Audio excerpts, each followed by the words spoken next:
Hola, buenos días y feliz domingo para todos.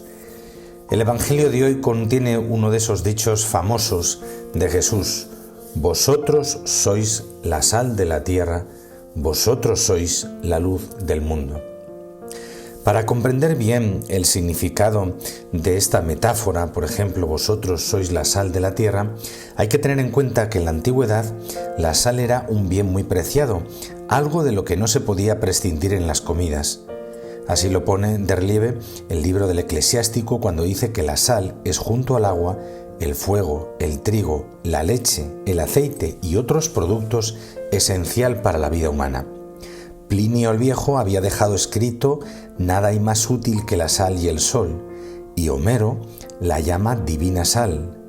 Hay que recordar que la palabra salario procede del latín salarium, que significa el dinero que pagaba a alguien para que comprase la sal necesaria. Según San Isidoro, también la palabra salud, en latín salus, derivaría de sal. A la sal se le atribuyen diversos efectos benéficos que han dado pie para un uso metafórico, tanto en el ambiente cultural griego y romano como semítico. En primer lugar, la sal sirve para sazonar los alimentos. Entre los primeros efectos beneficiosos de la sal está sin duda el de dar sabor a las comidas y aderezar las viandas.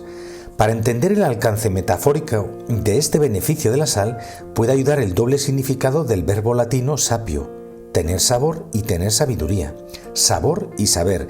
De este verbo latino deriva el sustantivo sapiencia, sabiduría.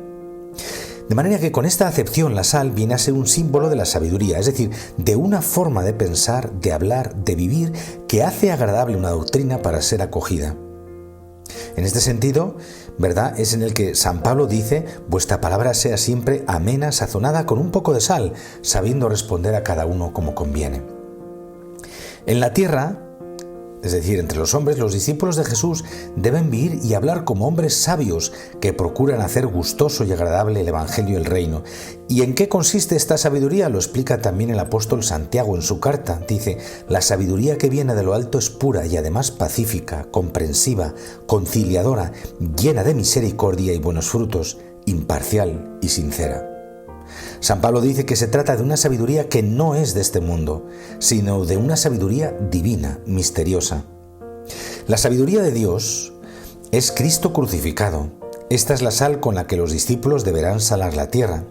Pero los cristianos deben ser conscientes de que son portadores de una sabiduría que es necedad para el mundo, aun cuando en realidad es Dios quien ha convertido en necedad la sabiduría del mundo.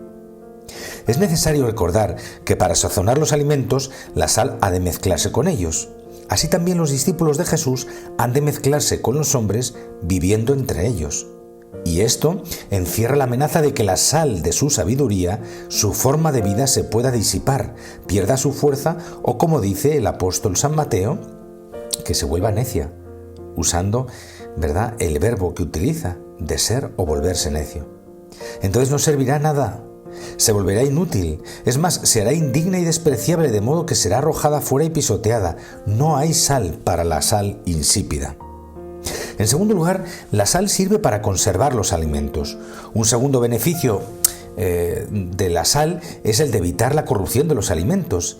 Y en este sentido, el uso cultural de la sal, ¿verdad?, que adquiere en el Antiguo Testamento el valor metafórico de evitar la corrupción de la alianza. Entre Dios e Israel se ha establecido una alianza de la sal, que ha de ser preservada para siempre, de modo que toda oblación ofrecida a Yahvé será sazonada con sal, la sal de la alianza. Entendido así, Jesús quiere decir que sus discípulos son, en el mundo, la sal que garantiza el carácter incorruptible de la alianza con Dios. Y otro aspecto a tener en cuenta es que, como ingrediente que preserva los alimentos de la corrupción, la sal de los discípulos es la que evita la corrupción del mundo. Mientras haya cristianos en el mundo no se corromperá de manera irremediable. La sal de los cristianos salvará al mundo de la corrupción, o debiera ser así. Pero si los discípulos de Jesús se mundanizan, si dejan que se corrompa su identidad pactando con el mundo, si pierden la fuerza de sus obras y la vitalidad de su apostolado, entonces el mundo está perdido. La sal de los cristianos es esencial para la vida del mundo. Ay del mundo si los cristianos se identifican con el mundo. En tercer lugar, la sal es símbolo de comunión y amistad. En Israel, expresiones como comer la sal o compartir la sal, es decir, participar en comidas donde se usaba la sal, era un signo de amistad o comunión estrecha entre personas. En el libro de los Hechos se dice que Jesús, resucitado, compartió la sal con sus discípulos, es decir, que comió con ellos en señal de amistad y comunión. Y ese parece ser también el sentido del dicho de Jesús a sus discípulos: tened sal entre vosotros y vivid en paz unos con otros.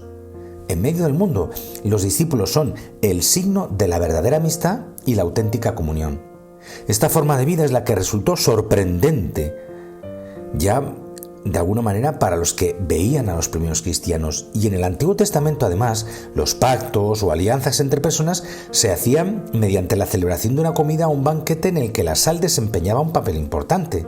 Con estos pactos se restablecían la paz y la concordia entre las personas que habían estado enfrentadas.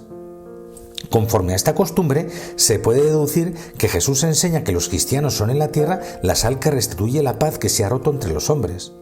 La comunión entre los discípulos, que nace de la comunión en y con Jesús, es la que hace posible la concordia y la comunión entre los hombres.